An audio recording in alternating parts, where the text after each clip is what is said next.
我哋就分享下一個叫玫瑰痤瘡啊。其實咧，好多人咧都覺得咧咁搽好似冇乜功效，對個玫瑰痤瘡冇乜幫助。點樣去針對3個階段嘅玫瑰痤瘡？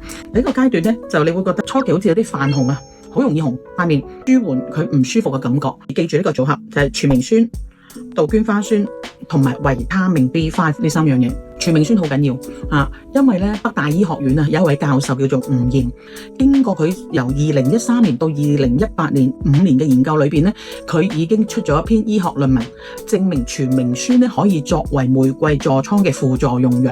但係記住，玫瑰痤瘡會反覆，呢一個組合係初期嘅玫瑰痤瘡幫助好大，所以一定要用。